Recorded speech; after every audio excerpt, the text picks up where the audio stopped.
English మాట్లాడడానికి భయపడుతున్నారా? అయితే మీకోసమే ఈ స్పోకెన్ ఇంగ్లీష్ క్లాసెస్. వెంటనే కాల్ చేసి జాయిన్ అవ్వండి. నమస్తే రమ్మగారు. నమస్తే. ఏదైనా ఒక చిన్న సిరీస్ చెప్పుకుందామండి. చీకటి చిన్నరాజు చెప్దాం. చీకటి చిన్నరాజు.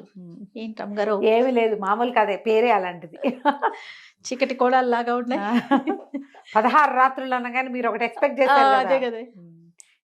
భలే సిరీస్ రమ్మగారు అవి. 16 రాత్రులు, అపూర్వ చింతామణి, సూపర్ అవి. ఒక ఊపు ఊపేసినాయి.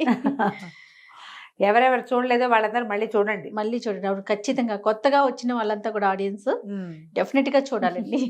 సరే, చీకటి చిన్నరాజు ఎవడు వాడు, ఏమిటి కథ? పూర్వం కళ్యాణి రాజ్యానికి ధర్మపాలుడు అని ఒక రాజుగారు ఉండేవాడు. ఆయన భార్య మణిమాల. చాలా కాలం సంతానం లేదట.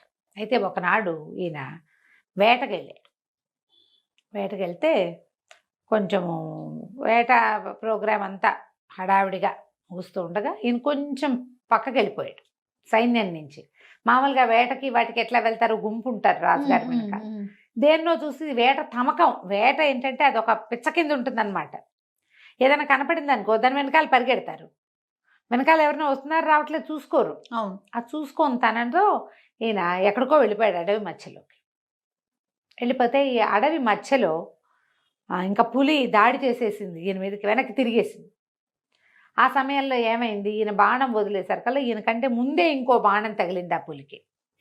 అది ఎవరా అని చూస్తే దూరంగా ఒక చోట నిలబడి ఉన్న ఒక ధానుష్కుడు ఒకడు బాణం వేస్తూ కనపడ్డాడు. సరే వెళ్ళి చూసేసరికల్లా ఆమె ఒక స్త్రీ. రాజుగారి ప్రాణాలు కాపాడింది. ఆవిడ సౌందర్యవతి, యవ్వనవతి, బాగుంటుంది.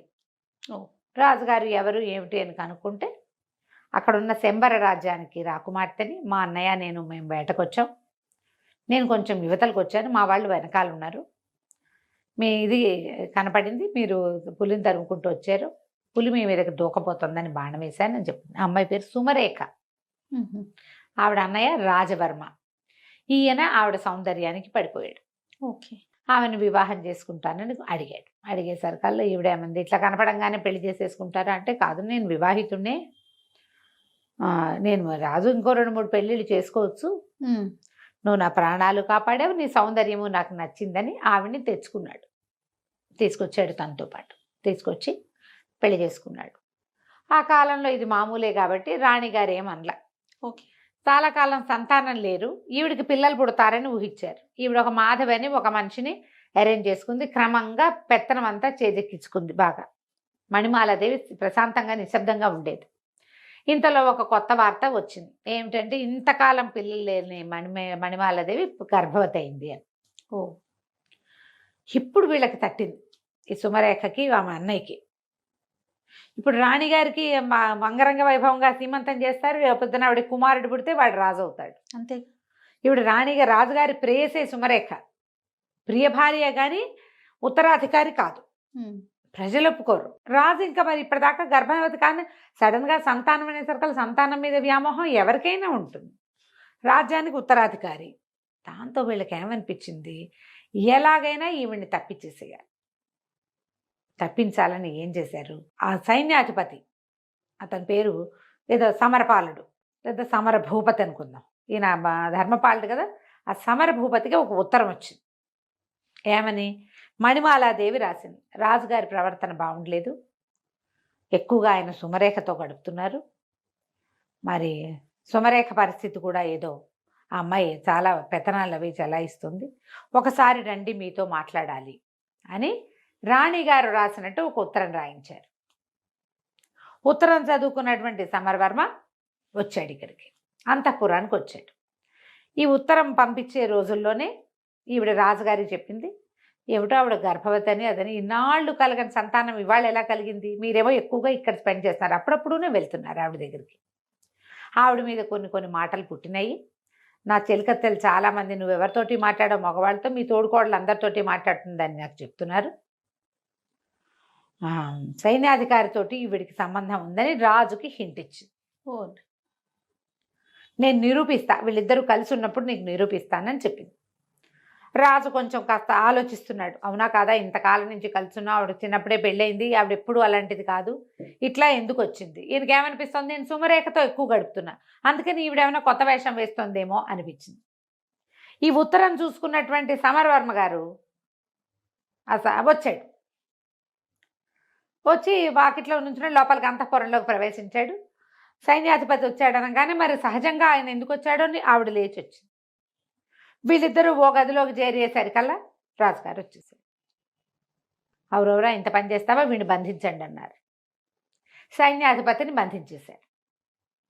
రాణి గారిని చెడదిట్టాడు. ఆవిడ తెల్లబోయింది. ఇప్పుడే ఉత్తరం వచ్చింది, ఇప్పుడే అతను వచ్చాడు, ఉత్తరం కాదు ఇప్పుడే అతను వచ్చాడు, అతను ఎందుకు వచ్చాడో కూడా నాకు తెలీదు, ఇప్పటిదాకా ఏనాడు అతను వచ్చినవాడు కాదు, నువ్వు లేనప్పుడు నేను ఆయన కలవలేదు అని ఎంత చెప్పినా ఆయన వినిపించుకోలేదు.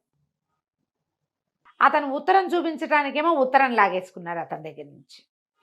నేను ఉత్తరం చూసి వచ్చాను అని చెప్పినా కూడా రాణి గారిని అడిగితే నేనేం ఉత్తరం రాయలేదంటుంది.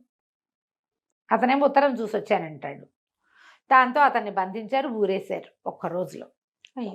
సైన్యాధిపతి తిరగబడతాడు ఇక్కడ, అతన్ని తప్పించేశారు. మహామంత్రి కులశేఖరుడు ఆయన ఏమన్నాడు, మహాపతివ్రత మణిమాలాదేవి ఆవిడ చాలా ఉత్తమురాలు, ఇప్పుడు అతనికి శిక్ష విధించినట్టుగా ఈవిడికి విధిస్తే ఎట్లా, పైగా గర్భవతి, స్త్రీలను శిక్షించకూడదు మనం అంటే.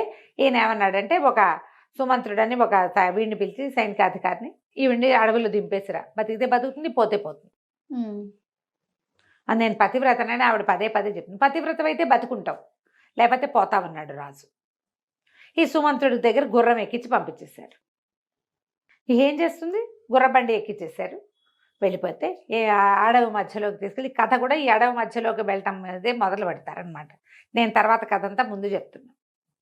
అడవి మధ్యలోకి వెళ్ళి ఇక్కడ ఎక్కడో చోట వదిలిపెట్టమన్నారమ్మా, ఇక్కడ దింపుతానంటే ఆవిడ బతిమలాడుతుంది, ఆయన నీ పుణ్యం ఉంటుంది, నీకు నేను తెలుసు, సైన్యాధిపతి తెలుసు, ఇట్లా ఎందుకు జరిగింది అనేది నాకు అర్థమే కావటం, నా ఊహకు అందటం లేదు, ఇక్కడ నన్ను దింపద్దు, ఈ నట్టడవిలో, ఈ అడవి చివర మా గురువుగారి ఆశ్రమం ఉంది, అక్కడ వదిలిపెట్టు అని చెప్పేసరికి ఇతను ఏం చేస్తాడు మరి, ఏం చేయాలి, గర్భవతి రాణిగారు, రాజుగారు ఆజ్ఞ ఉంటే మాత్రం సరే. ఇతను ఏం చేశాడు, అడవి మధ్యలో వదిలిపెట్టమన్న మాటని మింగేసి అడవి చివరి దాకా తీసుకెళ్ళాడు. అక్కడ ఒక ఋష్యాశ్రమం ఉంది. పోనీది. సరే, ఆ ఋష్యాశ్రమం వెళ్ళి తలుపు కొట్టేసరికల్లా ఆ తలుపు తీసి ఆయన నిర్ఘంటపోయాడు. ఇదేమిటమ్మా మణిమాలాదేవి, నువ్వు వచ్చావు ఏమిటంటే, ఆవిడ పరమ దుఃఖంతో, నేను వెళ్ళగొట్టబడ్డాను, నా చరిత్రకే కళంకం వచ్చింది, గర్భవతిని, అక్కడ ఇంకా సంతానం కలుగుతుందో లేదో తెలీదు, రాజ్యానికి ఉత్తరాధికారి శిశువు, నాకు ఏం చేయాలో తెలియక మీ దగ్గరకు వచ్చానని చెప్తాను. ఈ సుమంత్రుడికి నేను చెప్తాను, నేను ఇక్కడ వదిలిపెట్టి వెళ్ళిపో అని చెప్పి బండిని వెనక్కి పంపిస్తారు. ఈవిడ పరమ దుఃఖంతో రాజుగా ఆయనకి చెప్తున్నాడు. ఆయన పారాయణ స్వామి ఆయన పేరు. ఆయన ఈ మణిమాలాదేవి తాలూకు పుట్టింటి ఆస్థాన గురువుగా ఉండేవారు. ఓహో. ఆయన ఇక్కడ ఉన్నాడని ఈవిడికి తెలుసు. ఇంకా ఆయన ఏం చేస్తాడు, సరే ఈవిని తన దగ్గర అట్టి పెట్టుకుంటాడు. చూద్దాం, మన అవకాశం కోసం చూద్దాము. సుమరేఖ ఇప్పుడు రాణిగా ఉంది, రెండో రాణిగా ఉంది. ఆమె అన్నయ్య చాలా మటుకు రాజ్యంలో తన ప్రతిభ చూపిస్తున్నాడు. ముందు నాటికి ఎట్లా ఉంటుందో, రాజ్యం వాళ్ళ చేతుల్లోకి వెళ్ళిపోతుందా, ఏమవుతుంది, ఆమెకు సంతానం కలిగితే జ్యేష్ఠుడిని వదిలిపెట్టి రెండో భార్య సంతానానికి అవకాశం ఇస్తారా, అదేమిటో తెలియదు. ముందు ఇన్నేళ్ల తర్వాత వచ్చిన గర్భం ఈ శిశువుని రక్షించుకోవాలి, ఇక్కడే ఉండిపోతుంది. ఉన్నాక కొంతకాలానికి ఆవిడికి కుమారుడు కలిగాడు, చక్కటి పిల్లవాడు పుట్టాడు. సరే, సంతానం మగ సంతానం అయితే గ్యారంటీగా వీడే రాజు, అంతే. వినయపాలుడు అని పేరు పెట్టి పిల్లవాడిని పెంచారు. ఆ 18-19 ఏళ్ళు వచ్చేదాకా ఎన్నో రకాల యుద్ధ విద్యలు నేర్పించారు. ఈ పారాయణ స్వామిని చూడడానికి అన్ని రాజ్యాల నుంచి చాలా మంది ఆయన శిష్యులు వచ్చేవాళ్ళు. వచ్చిన శిష్యుడు వచ్చినట్టు సంవత్సరాల తరబడి ఇక్కడ ఉండి ఈ అడవిలో ఈ పిల్లవాడికి రాజోచితమైన విద్యలు నేర్పించేవాళ్ళు. ఎన్నో రాజోచిత విద్యలు నేర్చుకున్నాడు. నేర్చుకుని 18 నుండి 19వ ఏడు వచ్చాక, అంటే మన ప్రకారం మైనారిటీ వెళ్ళిపోయాక, అక్కడ కూడా రాజ్యంలో 19వ ఏట ప్రజల్లోకి పంపటము, 20వ ఏట రాజును చేయటము వాళ్ళ పద్ధతి. 18 నిండాక ఊళ్ళల్లో తిరగడానికి పంపించేవాళ్ళు రాజకుమారులని. వాళ్ళు అన్ని ఊళ్ళు తిరిగి దేశంలో ఎలాంటి పరిస్థితులు ఉన్నాయి, ప్రజలు ఎలా ఉన్నారు ఏమిటి, మన తర్వాత మన రాజ్యం తాలూకు సరిహద్దులు ఏమిటి, అలా సరిహద్దుల దాకా వెళ్ళి చూడడం ఆ కాలపు ఆచారం. ఆచారం ప్రకారం ఈ కుర్రవాడికి విషయం అంతా చెప్పారు, ఇది మన పరిస్థితి అని చెప్పి, నువ్వు వెళ్ళి నీ రాజ్యాన్ని వశం చేసుకునే పూచి నీది, ఏం చేయాలి ఎలా చేయాలో మేము చెప్తాం. అడవి చివరి నుంచి అడవి మొదట్లోకి మేము షిఫ్ట్ అయిపోతాం, నీకు అవసరమైతే ఏదైనా సహాయాన్ని మా సలహాన్ని నేను అందిస్తానని చెప్పాడు పారాయణ స్వామి. చెప్పాక కుర్రవాడు మన వినయ్ పాలుడు ఏం చేశాడు, కొంత ధనాన్ని మూటగట్టుకుని ఈవిడ వచ్చేటప్పుడు కొంత బంగారం తెచ్చుకుంది, ధనం తెచ్చుకుంది. తర్వాత అక్కడి నుంచి ఇక్కడి నుంచి వచ్చేటువంటి శిష్యులు కొంత డబ్బు చేర్చారు ఇక్కడికి.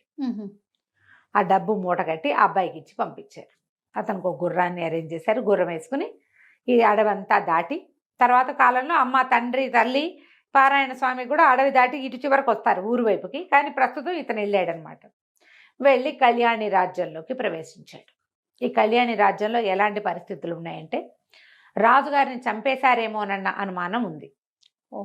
ప్రస్తుతం రాజుగారు రాజవరమే ఉన్నాడు.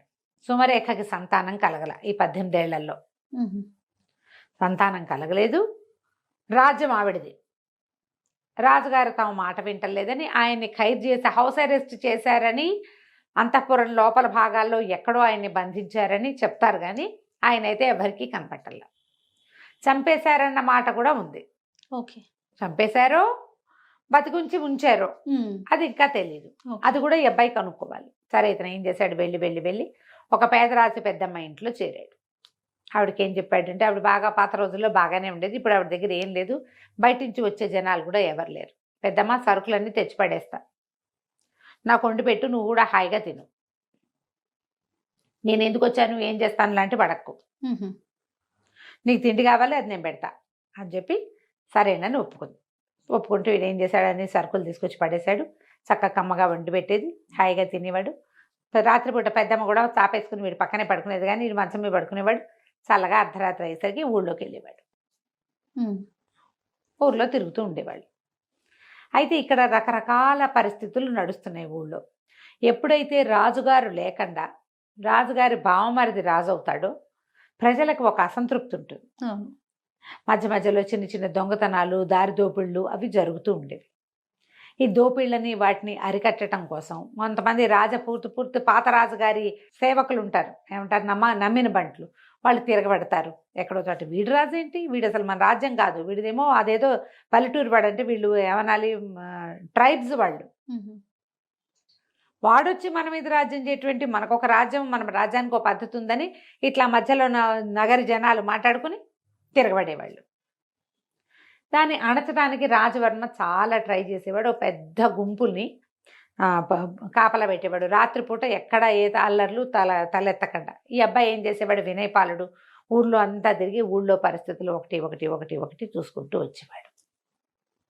చాలా కాలం అడవిలో పుట్టి పెరగటం వల్ల, అడవిలోనే పుట్టి పెరిగాడు కదా, అక్కడే ఉన్నాడు కదా, అతనికి చిన్న చిన్న 4-5 రకాల ఆకుల్ని మిక్స్ చేసి వాటిలో నుంచి విషం తయారు చేయటము, మత్తుమందు తయారు చేయటము, అలాంటివి మంచి విద్యలు పట్టుబడి ఉన్నాయి వాడికి. అడవుల్లోనే కదా ఉన్నాడు. సరే, ఒకనాటి రాత్రి ఏం చేశాడంటే, ఒక పల్లెటూరు వేషం వేసుకుని ఒక కుండతోటి చెరుకు రసం కుండ నిండా నింపుకొని తీసుకెళ్తున్నాడు. తీసుకెళ్తుంటే ఇది ఎక్కడుంది, వెళ్ళాడు వీడు, ఒక సైనిక శిబిరం ఉంది. ఒక సైనికాధికారి, ఒక 15 మంది సైనికులు ఉన్నారు. వాళ్ళందరూ చూస్తుండగా వాడు పక్క నుంచి వెళ్తుండేసరికల్లా సైనికాధికారి కొంచెం కొద్దిగా ఆన్లో ఉన్నాడు అనమాట. కాస్త మధ్య మత్తులుండి, ఎవడరా వాడెవడో దొర్లుకుంటూ పోతున్నాడు, ఏదో మోసుకెళ్తున్నాడు, వాడిని పట్టుకోండి అంటే వాడిని పట్టుకొచ్చేసాడు. ఎవరు నువ్వు, ఎక్కడికి వెళ్తున్నావు ఏంటంటే, అయ్యా నా పేరు చీకటి చినరాజు అండి, మరి మన పక్క సందులో శెట్టి గారు అమ్మాయి పెళ్ళయింది కదా, వాళ్ళ పెళ్లి వాళ్ళు పై సందులో పెట్టి ఉన్నారండి, మరి అల్లుడు గారి స్నేహితులందరికీ చెరుకు రసం కావాలని అడిగారు, ఇప్పుడే చెరుకు రసం వచ్చిందండి, సాయంకాలం నుంచి అడుగుతుంటే మాకు దొరకలేదు, ఇప్పుడే దొరికింది, ఇచ్చిరమ్మన్నారండి, అది పుచ్చుకుని వెళ్తున్నాను అన్నాడు. అనేసరికి చెరుకు రసం అనగానే ప్రతి వాళ్ళకి ఏది చూపించు అని తీశారు. బాబోయ్, నా రసం నా కుండ లాగేసుకుంటే ఎలాగండి, వాళ్ళు ఒప్పుకోరండి అంటే, కుండ నిండా వేరేది పోసిస్తాం మేము అన్నారు. అంటే కాదండి శెట్టి గారు ఒప్పుకోరండి, నేను వదలనండి కుండ అన్నాడు. ఈయన ఒక నెత్తి మీద ముటికే పెట్టి కుండ లాక్కున్నారు. లాక్కుని, వెధవా నువ్వు దుర్మార్గుడివి, కంపు సారా ఏదో మోసుకెళ్తున్నావు, నువ్వు సారా ఇక్కడి నుంచి అక్కడికి ఇల్లు మారుస్తున్నావు, నువ్వేమంటారు దాన్ని స్మగ్లింగ్ చేస్తున్నావు అని చెప్పి ఆ నేరం మీద నేను అరెస్ట్ చేస్తామని బెదిరించి అందరూ తలా ఒక గ్లాసు పుచ్చుకున్నారు. చెరుకు రసం రుచిగా ఉండి పెద్ద అధికారి 2 గ్లాసులు పుచ్చుకున్నాడు. కుండ ఖాళీ అయిపోయింది, అంత బాగా అది ఖాళీ అయిపోయింది. ఖాళీ అయిపోతే దాని నిండా కంపు సారా పోసి పెట్టండి, వీడు అది పట్టుకెళ్తున్నాడు రాసేద్దాం, వీడు తెచ్చిన జ్యూస్ అంతా తాగేశారు, కంపు సారా పోయమన్నారు, అందులో కంపు కొడుతున్న ఒక పాతకాలపు పులిసిపోయిన సారా పోసేయమన్నారు. ఆ సారా తెచ్చి పోసే లోపలే తెచ్చేవాడు పడిపోయాడు మొదట. టకా టకా టకా చాప చుట్టల్లాగా 15 మంది సైనికులు బిళ్ళబీటుగా పడిపోయారు. అందరికంటే అధికంగా సేవించిన అధికారి గారు కుర్చీలో కూర్చోవాడు అదే పాళంగా పడ్డాడు. కుర్రాడు ఏం చేశాడు, మొత్తం అందరికీ టకా బట్టలు ఉడదేశాడు, బట్టలన్నీ మూటకట్టేశాడు. అక్కడి నుంచి పడితే వచ్చేటప్పుడు ఇది పెద్ద బానక అక్కడ చిన్న బాక్స్ లాంటిది భుజా చేతుకున్న సంచిలో తెచ్చాడు.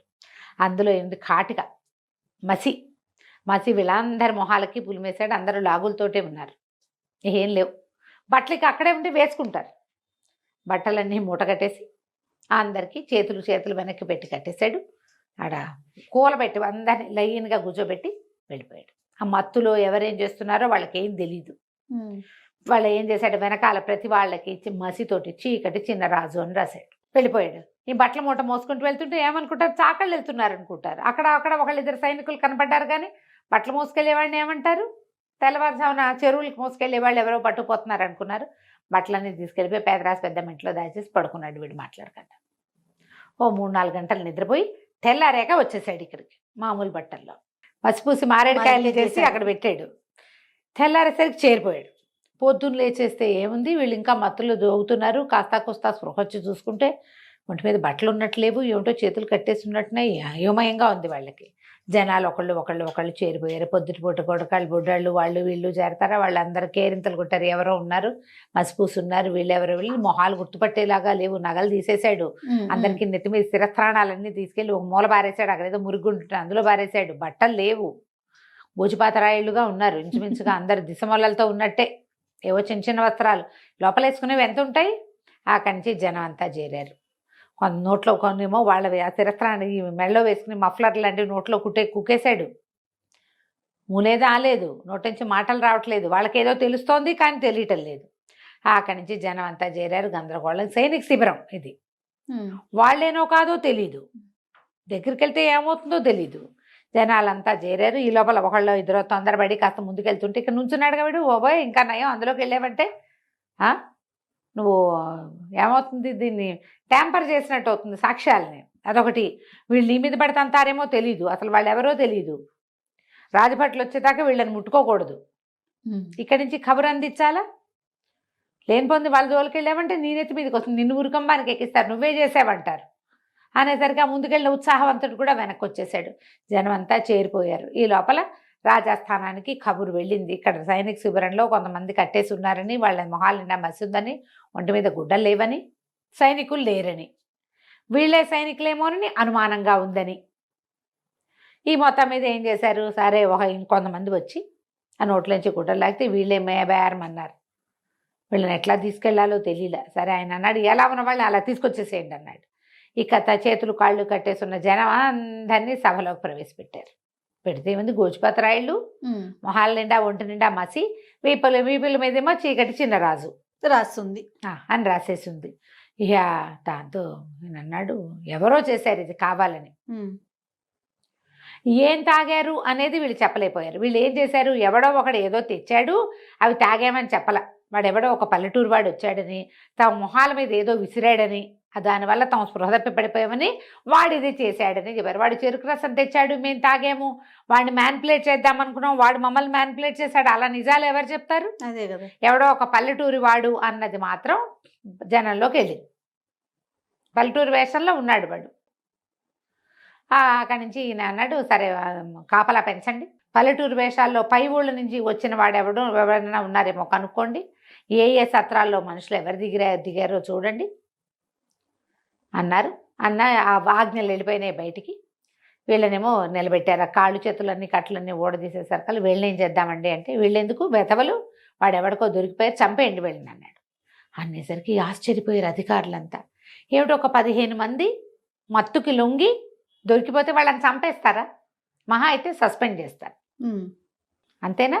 అసలు జరిగింది ఏమిటి అనేది చెప్పవలసింది వాళ్ళు. వాళ్ళు చెప్పింది నువ్వు నమ్మేవో నమ్మలేదో. వాళ్ళు ఉంటే వాళ్ళని ఎవరినో గుర్తుపడతారు కనీసం, అది కూడా చేయకుండా ఇంతమందిని, ఒక అధికారిని 15 మంది భటుల్ని చంపేయటం అంటే ఉరిదీసేయండి అందరినీ అన్నాడు. మొత్తం రాజస్థాన్లో ఉన్న వాళ్ళందరికీ కష్టం వచ్చింది. ఒట్టి పుణ్యానికి వాడేం చేయలా, వాడెవడో చేసేది ఒట్టిగా కట్టేసి వెళ్ళాడు. వీడికి రాజరికం తెలుసా? వీడికి రాజులు ఇట్లాంటి శిక్షలు వేస్తారు. ఈ 15 మందికి ఒక్కొక్కడికి ఒక్కో పటాలాన్ని ఇచ్చి ఊరంతా వెతకండి మీరు గుర్తుపడతారు కదా అనాలి. అది కూడా అంటల్లా వాడు. మా పరువు తీశారు కాబట్టి వీళ్ళని చంపేయాలంటాడు. పరువు తీసి వాడెవడికో దొరికారు. మొత్తం ఆస్థానం అంతా ఎదురు తిరిగిపోయింది రాజవర్మకి. అందరికీ మంట వచ్చింది. కానీ ఏమంటే వీడు ఏం చేస్తాడు? అవును. అక్కడి నుంచి అంతఃపురానికి వెళ్ళాడు. వెళ్ళేసరికల్లా చెల్లెలకి చెప్పాడు, ఎవడో చీకటి చిన్నరాజు అని ఒకడు తయారయ్యాడు కొత్తగా, విప్లవకారుడు, సైనికులందరికీ మసిపూసి చేశాడంటే ఈవిడేమంది, నువ్వేమిటి ఊళ్ళో తిరుగుతావు, నువ్వు రాజుగారికి ఎవరు ఫర్గా ఉన్నారు, నీకెవరు ఫర్ అవుతున్నారో చూసుకోవా, నేను అంతఃపురంలో ఉండేదాన్ని, ఇంకా బాగా చూసుకోవాలి. వీరవర్మ అని ఒకడు ఉండేవాడు, రాజుకి కుడిభుజంగా ఉండేవాడు. మన మహారాణిని వెడలంపేశాక కూడా రాజుగారి చుట్టూతా తిరిగేవాడు. అతనికి మనం ఈయన్ని అంతఃపురంలో బంధించేసామని చాలా మంటగా ఉంది. వాడెవరినైనా చేశాడేమో, ఇట్లా ఏర్పాటు చేశాడేమో, ఎవరైనా అతనే చేశాడేమో ఈ పని, ముందు అతన్ని బంధించు, అతన్ని చెరసాల్లో వేయి. భయపడతారు జనం. ఇప్పుడు అతన్ని దీంట్లో అంటే అతను తర్ఫీదు చేసి ఎవరినైనా ఈ పని చేయిస్తుంటే పెద్దవాడిని బంధించామనుకో, చిన్నవాళ్ళు ఏం చేస్తారు, సైలెంట్గా ఉండిపోతారు. అవును. అనేసరికల్లా వీరవర్మని బంధించారు. జనాలంతా ఆశ్చర్యపోయారు, ఎందుకు బంధించారు? ఈ వీరవర్మ అరెస్ట్ కూడా ఏం రహస్యంగా జరగల, ఓపెన్ గానే జరిగింది. ఊళ్ళో తిరుగుతున్న వినయపాలుడికి వీరవర్మని బంధించారని తెలిసిపోయింది. తెలియంగానే ఇతను ఏం చేశాడు, అక్కడికి ఒక పావురాయి టపా మీద పారాయణ స్వామివారికి కబురు పంపించాడు, వీరవర్మని బంధించారు, ఏం చేయను అని. చెరసాల్లోకి రెండో పక్క నుంచి ప్రవేశించచ్చు, వీరవర్మని విడిపించు, వీరవర్మ మనవాడు అని కాగితం వచ్చింది. ఇతను ఏం చేశాడు, చెరసాల బయట నుంచి చూడడానికి అదొక చాలా పెద్దది, దానికి వెనకాల భాగంలో ఒక నది ఉంది. ఆ నది నిండా మొసళ్ళు ఉన్నాయి. ఆ మొసళ్ళు ఏంటంటే కొంత సమయం ఇట్లా పైకి వచ్చి విశ్రాంతి తీసుకుంటాయి. ఆ విశ్రాంతి తీసుకునే సమయంలో వెళ్ళగలిగితే ఒక రకం. ఎట్లా వెళ్ళాలి, ఏం చేశాడు, మాంసం కొనుక్కున్నాడు. ఊళ్ళని మాంసం ముద్దలు ఒక సంచిలో వేసుకుని సాయంకాలం దాకా ఆగి చీకటి పడేదాకా రాత్రి వేళ ఇక నది దాటడానికి ప్రయత్నం మొదలుపెట్టాడు. మాంసం ఉంది, ఒకవేళ మొసళ్ళు వస్తే ఒక మాంసం ముక్కేసి తప్పించుకోవచ్చు. అడి తిరిగి మొత్తానికి చెరసాల వెనక భాగంలో చేరాడు. వెనక భాగంలో చేరితే అక్కడ ఏం చేశాడు, తన దగ్గర ఒక చిన్న సాధనం ఉంది. రాత్రి ఇదంతా ఈదుకుంటూ వెళ్ళేసరికి అలసిపోయాడు. రాత్రికి బాగా రాత్రి అయ్యేసరికి పడుకుని నిద్రపోయాడు. అక్కడి నుంచి ఏం చేశాడు, అర్ధరాత్రికి 1 గంట 2 గంటలకు మెలకు వచ్చాక చిన్న ఇంత ఇనప సాధనం తెచ్చాడు. ఈ నది నీటికి వెనకాల భాగాలు నానిపోయి ఉంటాయి, కదలకపోతే ఏమీ కదలవు, కానీ దెబ్బ కొడితే కదులుతాయి. ఓకే. ఏం చేశాడు, అంత కొట్టి పెద్దదే దాంట్లో ప్రవేశించాడు. ఇతను ఎక్కడున్నాడో తెలియదు. వెళ్ళి చూస్తే ఎవరి దారిని వాళ్ళు నిద్రపోతున్నారు. దానికి చెరసాల మీద అతను కనుక్కున్నది ఏంటంటే, లోపల నుంచి బయటకు వచ్చే మార్గాలు లేవు కాబట్టి లోపల పెద్ద కాపలా ఉండదు, అక్కడోడు ఉంటారు.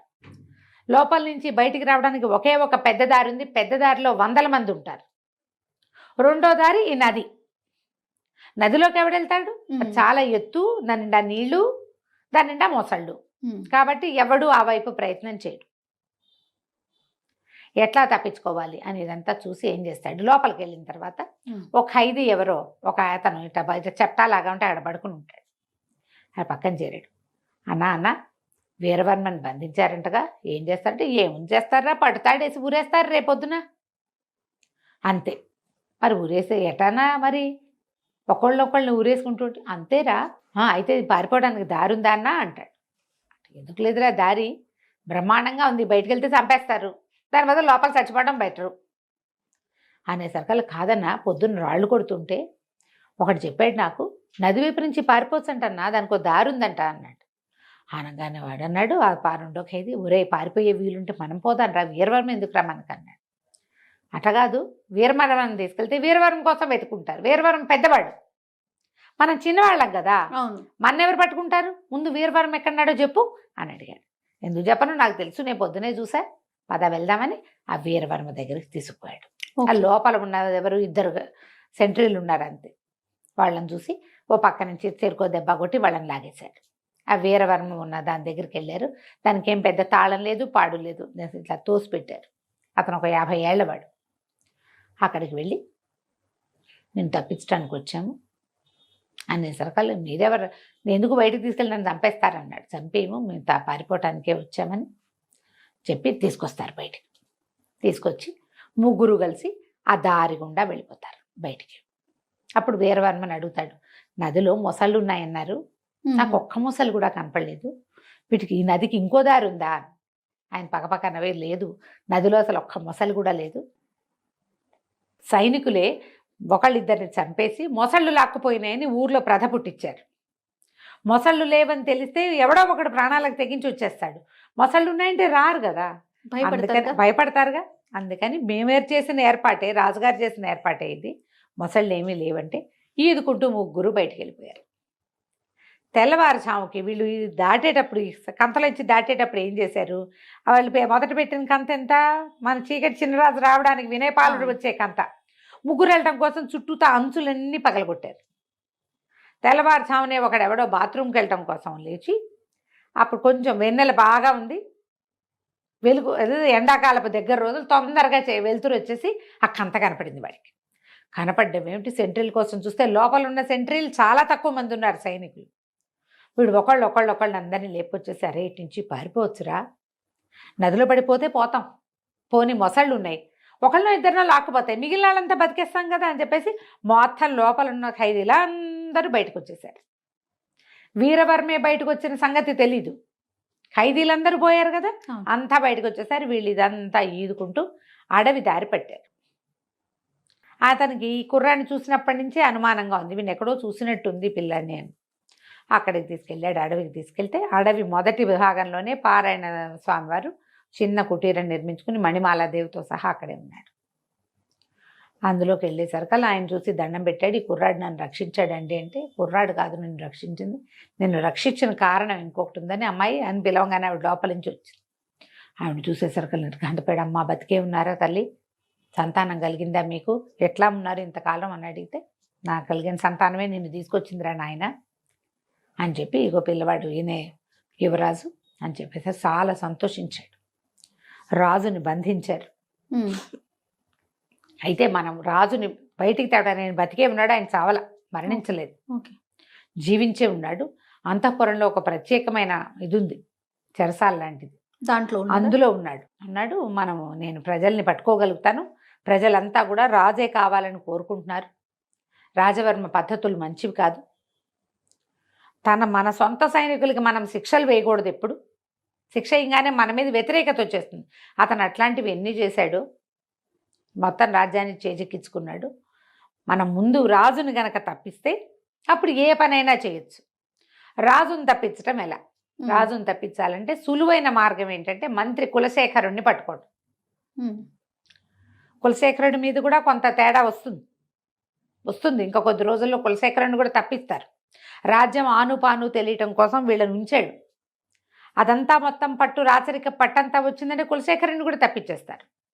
కానీ ఈ అంతఃపురంలో ఏ ప్రాంతాలకు ఎలా వెళ్ళాలి అనేది, ఎట్నుంచి బయటికి రావాలనేది కులశేఖరుడికి తెలుసు అని, నువ్వు కులశేఖరుడి దగ్గరికి వెళ్ళు అని చెప్పి వీరవర్మ వీళ్ళతో పాటు అడవిలో ఉండిపోయాడు. రకరకాల ఉత్తరాలు రాసిచ్చాడు. ఒక్కొక్కళ్ళకి ఉత్తరాలు అందిస్తే వాళ్ళంతా సిద్ధపడతారు రాజవర్మ మీద మనం తిరగబడ్డం కోసం. నేను కొంతమందిని మేనేజ్ చేస్తాను, నువ్వేమో కులశేఖరుని కలుసుకోమన్నాడు అనేసరికల్లా ఈ లోపల ఏమైంది, అక్కడ ఎప్పుడైతే ఈ జైలు ఇదైపోయిందో, ఈ విషయం ఎట్లా బయటకు వచ్చింది, రెండో పక్క నుంచి వెళ్ళొచ్చని ఎవడో బయట నుంచి కొట్టాడు. అది లోపల నుంచి చేయబడిన హోల్ కాదు. ఇప్పుడు ఒక గోడ పగలగొట్టినప్పుడు అది ఎటు నుంచి మొదట పగిలింది అనేది తెలుస్తుందిగా ఇంజనీర్లకి. బాగా పరీక్ష చేసి బయట నుంచే ఎవడో వచ్చాడు, ఈ ఎవరు బయటవాడు అని బాగా ఆలోచించి వీరవర్మని అరెస్ట్ చేశాం కాబట్టి రాజుగారికి నమ్మిన బంటు పాత మంత్రి ఏమైనా ఈ ఏర్పాటు చేశాడేమోనని మంత్రి గారిని బర్తరఫ్ చేశారు, ఉద్యోగం నుంచి తీసేశారు. ఆయన ఇంటికి వెళ్ళిపోయాడు. ఈ మన వినయపాలుడు వాళ్ళ ఇంటికి వెళ్ళాడు, మంత్రి గారి ఇంటికి వెళ్ళి మీ పరిస్థితి ఏంటి అని కనుక్కున్నాడు. కనుక్కుంటే ఆయన అన్నాడు, నువ్వు ఏం పని మీద వచ్చావు, నీకు అసలు ఏం కావాలంటే రాజు జీవించి ఉన్నాడా లేదా, రాజవర్మ వల్ల ఇలాంటి చాలా ఇబ్బందులు వస్తున్నాయి, నా పేరు చీకటి చిన్నరాజు అని చెప్పాడు. ఈయన ఆశ్చర్యపోయాడు, నువ్వు ఎవరి పనుకొని వచ్చావు, నేను చూస్తే మొహం చూసినట్టుంది కానీ గుర్తు రావటల్లా, ఆవిడ ఎప్పుడు 20 ఏళ్ళు అయిపోయింది ఆవిడ వెళ్ళిపోయి. వీళ్ళకి ఏం గుర్తుంటుంది, ఏదో చూసిన మొహంలాగా ఉంటుంది. అయితే ఈయన ఏమన్నాడు, లోపల రాజుగారు ఉంటే రాజుని తప్పించవచ్చు కదా. తప్పించాలంటే రాజుగారికి చెప్పాలి, రాజుగారిని తీసుకురావాలంటే ఎవరికైనా ఒకడికి దారులు చెప్పాలి. దారులు కనుక ఒకసారి తెలిస్తే రాజుని తేవడంతో ఊరుకుంటాడా వాడు? ఎవడైనా ఊరుకోడుగా. వాడు ఇంకో ప్రయత్నం చేస్తాడు. అంటే ఏ ప్రయత్నము చేయను, నేను ఎలా వెళ్ళాలి, ఎలా తీసుకురావాలో చెప్పండి,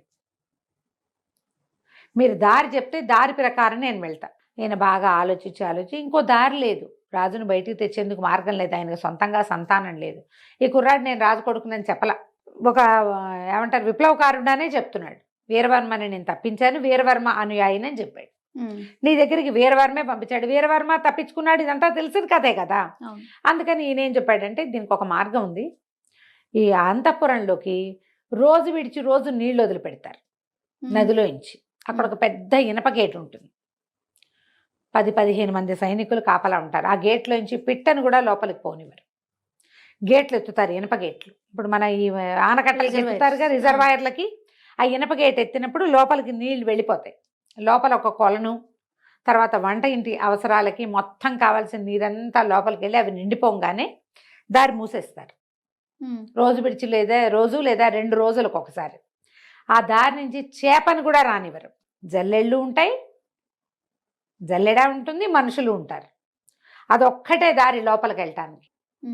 ఆ దారి గుండా వెళ్ళొచ్చు. అక్కడి నుంచి ఒక ఇది గీసిస్తాడు అంటాడు, ప్రత్యేకంగా ఒక ప్లాన్ గీసిస్తాడు. రాజు ఫలానా చోట ఉంటాడు, నువ్వు ఈ దారి గుండా ఇలా వెళ్ళి ఇట్లా వెళ్ళి అక్కడికి వెళ్ళి ఆయన్ని తీసుకురావాలి. తీసుకొచ్చాక ఆయన్ని బయటికి తేవడానికి ఒక ప్రత్యేక మార్గం ఉంది. మార్గం మూసేయాలి మళ్ళీ. ఒక్కసారి ఆ మార్గం రాజవర్మ కానీ ఒక్క సైనికుడికి తెలిసినా కష్టం. ఇది కేవలం ఆనుచారంగా రాజుకి మంత్రికి మాత్రమే తెలుస్తుంది. సంతానం కలిగాక రాణిగారికి చెప్పేవాళ్ళం. సంతానం ఇక్కడ కలగల అంచేత రాణిగారికి తెలియదు. రహస్య మార్గాలు ఉన్నాయని తెలుసు ఆవిడికి, కానీ ఎక్కడి నుంచి ఎటు అనేది ఆవిడకి తెలియదు. మా తండ్రి ఈ రాజ్యానికి మంత్రిగా ఉండటం వల్ల మాకు మాత్రమే తెలుసు, ఎవ్వరికీ చెప్పకూడదు ఓకే అనేసరికల్లా సరే ఒప్పుకున్నాడు. ఇప్పుడు ఎట్లా ఈ నీళ్ళల్లోంచి వెళ్ళాలి? సరే ఏం చేయటం మొదలుపెట్టాడు, నదికి ఎగువన ఇప్పుడు ఈ నది నీళ్ళ గుండా ఎట్లా లోపలికి వెళ్ళాలి అనేది ప్లాన్ మొదలుపెట్టుకున్నాడు. ఎలా మన చీకటి చిన్నరాజు అయినటువంటి వినయపాలుడు లోపలికి వెళ్ళాడు, ఏ రకంగా మహారాజుని బయటికి తెచ్చాడో మనం 3వ భాగంలో తెలుసుకుందాం. వీరసేనుణ్ణి వాళ్ళని అడవిలోంచి మన జైల్లోంచి తప్పించాడు కదా, అప్పుడు కూడా గోడ మీద ఈ అబ్బాయి చీకటి చిన్నరాజు అని పేరు రాసి పెట్టాడు చక్కగా. ఎవడో ఉన్నాడని తెలుస్తోంది, విప్లవ వీరులు ఎవరో ఉన్నారని అనిపించి రాజవర్మ సుమరేఖ ఏం చేశారు, మంత్రి గారికి కూడా ఊస్టింగ్ ఇచ్చారు. మనవాడు మంత్రి గారి దగ్గరికి వెళ్ళి రాజును తప్పించే మార్గం ఎట్లా వెళ్ళాలి కనుక్కున్నాడు. అక్కడ ఉన్నాం మనం. అవునండి. అయితే రాజ్యం లోపలికి అంతఃపురం లోపలికి నీళ్లు వెళ్ళే మార్గం గుండా వెళ్ళాలి ఆ లోపలికి వెళ్ళాలంటే. అయితే ఏమైందట, రోజు విడిచి రోజు తెరుస్తారు కదా, ఒక 10 మంది సైనికులు అక్కడ రెడీగా ఉన్నారు. ఏం చేశాడట వీడు, పైన చేరి దానికి ఆ నీళ్ళు ఎక్కడి నుంచి వస్తాయో అది ఒక గుట్ట మీద నుంచి నది కిందకి వస్తుంది అనమాట. ఆ గుట్ట మీద చేరి ఒక్కో కొమ్మ విరక్కొట్టి వేయటం మొదలుపెట్టాడు. ఎప్పుడు లేనిది నదిలో చెట్ల కొమ్మలు కొట్టుకొస్తున్నాయి. చిన్న కొమ్మలు కనపడ్డాయి, తర్వాత పెద్ద పెద్ద కొమ్మలు కనపడుతున్నాయి. సైనికులు అనా ఏంట్రా ఎప్పుడు లేదు, ఈసారి ఏంటి వర్షాకాలంలో వచ్చినట్టు ఇన్ని రెమ్మలు వస్తున్నాయి అంటే వాళ్ళలో ఒకళ్ళిద్దరు అన్నారు, పైన గోండులు ఒక జాతి ఉన్నారు. ఏ పైన? ఈ నదికి ఎగువన ఉన్నటువంటి అడవిలో వాళ్ళు ఏ తేనె పట్ల కోసమో దేనికోసమో కొడుతూ ఉంటారా, ఎప్పుడో ఒకసారి కనపడతాయి, అట్లాంటివి అయ్యి ఉంటాయి. వాళ్ళు చెట్ల కొమ్మలు కొట్టేస్తున్నారు, ఒక్కో కొమ్మ నీళ్ళలో పడుతుంది, పడిన కొమ్మలు వస్తున్నాయి అని చెప్పుకుంటున్నారు వాళ్ళలో వాళ్ళు. 1-2 రెమ్మలు లాగి చూశారు, అది కత్తితో నరికినట్టే కనపడుతుంది, వాళ్ళు విరిచినట్టే. సరేలే అని ఊరుకున్నారు. ముందు ఇంత వచ్చి చివరికి ఒక పెద్ద చెట్టు లాంటిది కూడా 2-3 వచ్చినాయి. తెలుస్తోందిగా ఆ లోపల పోతాయిలే అని ఊరుకున్నారు. మనమే లాగేసేయచ్చు లోపలికి వెళ్ళేటప్పుడు. అది ఎప్పుడు లాగుతాం, ఇక్కడ ఏదైనా అడ్డం పడుతుందన్న అనుమానం ఉంటే వీళ్ళు ఏం చేశారు, గేటు మొత్తం తీసేస్తే పెద్దది ఒక 15-20 మీటర్ల వ్యాసంతో దారి వెళ్ళిపోతున్నాయి. రయ్యమని కొట్టుకుపోతుంటే మనకేముంది, ఈ చెట్ల కొట్టుకొచ్చేస్తున్న చెట్లల్లో ఒక చెట్టు అడుగునున్నాడు చిన్నరాజు గారు. వినయపాలుడు కింద ఉండిపోయాడు. ఆ చెట్లతో పాటు చల్లగా జారుకున్నాడు. ఏ చెట్టుని వాళ్ళు చూస్తారనిపించినా దాని కింద నుంచి ఈదుకుంటూ ఇంకో చెట్టు దగ్గరికి వెళ్ళిపోవటం. ఈదుతూ అనుమానం రాకుండా ఆ చెట్ల రెమ్మల కింద నుంచి వెళ్ళిపోయాడు. నీళ్లు లోపల సరిపడా అయిపోయింది, ఇదంతా నిండిన ఆయన కేకేయంగానే వాళ్ళు గేటేసేసారు. మనవాడు లోపల చేరిపోయాడు. లోపల చేరి నిదానంగా కొంచెం చీకటి పడేదాకా నక్కి కూర్చున్నాడు. అన్ని చెరువుల దగ్గర అవి నీళ్ళన్నీ దొరువులు లాంటి లోపలికి వెళ్ళినాయి కదా, ఓ పక్కకి వెళ్ళిపోయాడు. తర్వాత ఒక సైనిక పటాలం అవి కనపడుతున్నాయి. అంతఃపురం దూరంగా పెద్ద పెద్ద బిల్డింగులు. ఇతనికి మంత్రి గారు చెప్పాడు, మయూరం బొమ్మ ఉంటుంది, ఒక నెమలి బొమ్మ. బిల్డింగులు ఇట్లా గుండ్రంగా ఉంటాయి, మధ్యలో పెద్ద నీళ్ళది పెద్ద చెరువు ఉంటుంది. ఆ గుండ్రంగా ఉన్న వాటిలలో మధ్య దాంట్లో రాజుగారు ఉన్నాడు. ఓహో. దాని మీద ఒక నెమలి బొమ్మ ఉంటుంది. చూసుకున్నాడు. అది ఇప్పుడు రాత్రి చూడలేడుగా, సాయంకాలమే వెళ్తుండగానే చూసి పెట్టుకోవాలి. పెట్టుకుని దారి ఎంత చూసి పెట్టుకున్నాడు. బాగా చీకటి పడ్డాక ఇది మొత్తం సైనిక పటాలంతా లోపల అంత పహరా ఉండదు. అవును, ఎప్పుడు కూడా బయట ఉంటుంది. లోపల ఏముంది, ఆ వేళ అవగానే సాయంకాలం అయ్యేసరికల్లా ఎవరి దారిని వాళ్ళు ఏ స్తంభాల పక్కన చేరి మెల్లిగా కునికేస్తూ ఉంటారు. అవసరాలు ఉండవు కదా, పిలిస్తే వస్తారు. ముందంతా ఫుల్గా దేదీప్యమానంగా దీపాలు ఉన్నాయి. సాయంకాలం అయ్యేసరికి పెట్టారు. రాత్రి 10 అయ్యేసరికల్లా పై ఎత్తునున్న దీపాలన్నీ ఉఫ్ అని గొట్టాలతోటి ఆపేశారు. చిన్న చిన్న దీపాలు కనపడుతున్నాయి. ఆ దీపాల వెలుగులో పిర్రాడు అడవిలో ఉండటానికి అలవాటు పడి ఉన్నాడు కదా, వాడు చీకట్లో నడవగలడు. నడుచుకుంటూ మెల్లిగా ఆ భవనంలోకి వెళ్ళాడు. వెళ్తే ఇంకా లోపలికి అలా ఒక్కొక్క కక్ష దాటుకుంటూ వెళ్తే లోపల ఒక జైలు లాంటి విభాగం కనపడుతుంది. ఏవో రాచరికపు బట్టలోనే బక్క చిక్కి సన్నగా అయిపోయినటువంటి రాజును చూశాడు కుర్రాడు. తండ్రిని చూసి దగ్గరికి వెళ్ళాడు. దగ్గరికి వెళ్ళేసరికి ఆయన అన్నాడు, ఎందుకురా ఇట్లా చంపుతారు, ఒకేసారి చంపేయండి నన్ను. మహారాణిని మంచిది, మహాపతివ్రత మణిమాలాదేవికి చేసిన ద్రోహానికి నాకు సరిపడా శిక్ష వేశారు. భగవంతుడు గుర్తించాడు, నన్ను చంపేసేయండి ఒకేసారి అంటే. తన కుర్రాడు అన్నాడు, అబ్బాయి చంపేయటానికి కాదండి, మిమ్మల్ని తప్పించడానికి వచ్చాను అన్నాడు. అనేసరికి ఆయన ఒప్పుకోలే. నన్నేటా తప్పిస్తావు నువ్వు? తప్పిస్తామని బయటికి తీసుకెళ్ళి చంపేయడానికి ఎత్తేసాడా రాజవర్మ? నేను నీతో రానన్నాడు. రానంటే కాదండి, మీరు అర్థం చేసుకోండి, నేను వీళ్ళ ద్వారా రాలేదు. వీరసేనుడు మీ నమ్మిన బంటు అతన్ని బంధించారు, అతన్ని నేను విడిపించాను. మీరు లోపల ఈ కక్షలో ఉన్నారనే సంగతి ఎవరికి తెలుసు అంటే వీరసేనుడికి తెలుసు, కులశేఖరుడికి తెలుసు, మంత్రికి అన్నాడు. వాళ్ళిద్దరికీ నేను తెలుసండి. వీరసేనుడి ద్వారా నేను కులశేఖరుడి దగ్గరికి వెళ్ళాను. కులశేఖరుడు చెప్పాడు మిమ్మల్ని తప్పించడానికి మార్గం, మీరు ఇక్కడ ఉంటారని చెప్పాడు. వీళ్ళిద్దరి పేర్లు చెప్తే మీకు అర్థమవుతుందని వాళ్ళ పేర్లు చెప్తున్నాను, నాతో రండి, మిమ్మల్ని బయటికి తీసుకెళ్ళిపోతాను అన్నాడు. అనేసరికల్లా రాజు, నిజంగా నువ్వు చంపన్నాడు, మీ మీద ఒట్టండి, నేను అట్లాంటి పని ఏం చేయను, వెళ్తా పదండి. కాకపోతే నాకు లోపలికి వచ్చే దారి చెప్పాడు, బయటకు వచ్చే దారి మీకు తెలుసు అన్నాడు. అదొక రహస్య ద్వారం ఉంది, మీరు అడవిలోని గుహల్లోకి వెళ్తారు, ఆ ద్వారాన్ని తెరవండి, మనం అక్కడికి వెళ్దామన్నాడు. అనేసరికి రాజు ఒప్పుకోలే. నేను అట్లా చెప్పకూడదు, కులశేఖరుడికి బుద్ధి లేదా, ఎట్లా చెప్పాడు నీకు ఈ రహస్య ద్వారాన్ని? అది కేవలం రాజుకి మంత్రికి యువరాజుకి తెలియచ్చు, నువ్వెవడివో నీకు తెలియటానికి వీల్లేదు. అనేసరికల్లా నేను మిమ్మల్ని తప్పించలేనండి, మరి మీరు లోపల ఉన్నారు, నేను లోపలికి వచ్చా, బయటికి వెళ్ళే మార్గం లేదు, నాకు బయటికి వెళ్ళే మార్గం తెలీదు, అది మీరు చెప్తారని కులశేఖరుడు నన్ను నమ్మించి పంపించాడు. అనేసరికి చాలాసేపు బతిమలాడి వాదోపవాదాలు అయ్యాక ఆయన ఒప్పుకున్నాడు. ఒప్పుకొని ఏం చేశాడు, ఈ భవనంలోంచి బయటికి వెళ్ళేందుకు ఆయనకు అనుజ్ఞ లేదు. ఇప్పుడు ఇట్లా గుండ్రంగా ఉన్న భవనాల్లోంచి ఆ మధ్య దాంట్లోంచి వచ్చాడు కదా, నెమలి పింఛన్లో మిడిల్లోంచి వచ్చాడు. ఆ మిడిల్లోంచి వచ్చి ఎక్కడి నుంచి నీళ్ళు వస్తాయో దానికి పక్కగా ఉన్నటువంటి ఒక గోడ దగ్గరికి తీసుకెళ్ళి ఆ గోడ దగ్గర కొన్ని రాళ్ళు ఇలా పేర్చి తమాషాగా ఉంది, ఈ రాళ్ళన్నీ తీయన్నాడు. ఆయన ఓపిక లేదు, బక్కచిక్కిపోయి కూడా ఉన్నాడు, ఆహారం తక్కువ, పైగా బెంగతోటి ఉన్నాడు కదా. కుర్రాడు రాళ్ళన్నీ తీసేసరికి అక్కడ చిన్న ఇత్తడి మీట లాంటిది ఉంది.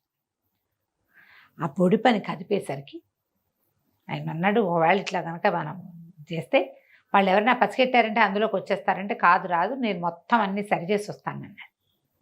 ఆ పొడి పని నొక్కేసరికల్లా ఆ గోడ పూర్తిగా ఓపెన్ అయిపోయింది. సరే అందులోకి ప్రవేశించాక ఈయన అన్నాడు, ఇది రాళ్ళన్నీ యథాతథంగా మూసేసేయాలి నువ్వంటే. వీడు లోపల వైపు ఉండి బయట రాళ్ళని ఒకటి ఒకటి ఒకటి లాక్కుంటూ అన్ని పూర్వం ఎట్లా ఉందో అట్లా పేర్చేసాడు. చీకటిగా ఉన్న ఆ దారిలో ఈ రాజుగారిని వేసుకుని నడవటం మొదలుపెట్టాడు. నడవగా నడవగా నడవగా నడవగా అది ఎవ్వరు మనుష్య సంచారం ఉన్న దారి కాదు, ఒక గుహ లాంటిది. ఓకే. వెళ్ళగా వెళ్ళగా అది నది పక్క నుంచి ఉందన్నమాట. వెళ్ళేసరికల్లా అడవి లోపలికి వెళ్ళారు. ఇంకా పెద్ద పైకి వెళ్తే ఒక కొండ శిఖరం లాంటిది వచ్చింది. ఆ కొండ మీదకి ఎక్కించారు. అక్కడ ఒక పెద్ద గుహ ఉంది. ఆ గుహలో వీరసేనుడు, కులశేఖరుడు ఇద్దరు ఉన్నారు. రాజు ఆశ్చర్యపోయాడు, ఇద్దరిని కావలించుకున్నాడు. ఇది ఎట్లా జరిగింది, ఎట్లా రాగలిగారు, నన్ను ఎట్లా తప్పించారు? ఈ అబ్బాయి ఏం చేశాడు, ఆయన అక్కడికి ప్రవేశపెట్టి తన దారిని తను వెళ్ళిపోయాడు. రాజును వాళ్ళు లోపల తీసుకుపోయారు. అక్కడ సాయంగా తెల్లవారేసరికల్లా ఈయన ఉన్నాడు కదా, వీళ్ళ గురువు గారు, వీళ్ళు ఒకళ్ళనొకళ్ళు మాట్లాడుకున్నాక తెల్లవారేసరికల్లా పారాయణ స్వామి, వీళ్ళకి ఈ మన మణిమాల దేవిని కాపాడిన గురువుగారు, ఆయన ప్రచండు అని, అప్పుడు దొంగ ఒకడు వచ్చాడు కదా, వీరసేనుడితో పాటు వచ్చాడు కదా, అతను దొంగ నిజానికి, బద్దిపోటు. కానీ ఈ రాజుగారి దీనివల్ల రాజకుమారుడే తనని తప్పించడం వల్ల అతను మీతో పాటే ఉంటాను, ఈ విప్లవం సృష్టించడానికి, విప్లవాన్ని సాధించాలంటే నేను కూడా మీతో ఉంటానన్నాడు. ఈ పారాయణ స్వామి వారితో కలిసి ఆ ప్రచండు కూడా వచ్చాడు. మహారాజును చూసి దండాలు పెట్టారు. అప్పుడు ఈయన ఏమన్నాడంటే, మనం విప్లవం తప్పకుండా సాధించాల్సింది, నా వల్ల చాలా పొరపాటు జరిగింది, మణిమాల ఏమైపోయిందో తెలీదు, ఈ సుమరేఖని ఆశ్రయించుకుని వచ్చిన రాజవర్మేమో మన రాజ్యాన్ని నిర్దేశించాడు. ఈయన చెప్పాడు వీరసేనుడు, మహారాజా అంతేకాదండి, ఎక్కడైనా ఏదైనా పొరపాటు అయితే ముందు సైనికుల్ని శిక్షిస్తాడు, ఏదైనా ప్రజల్ని పీడిస్తున్నారు వాళ్ళు, సైనికుల్ని శిక్షిస్తాడు, అతను సరైన వాడు కాదు, వీళ్ళని దింపాలి, ఎట్లా చెయ్యాలి ఇది.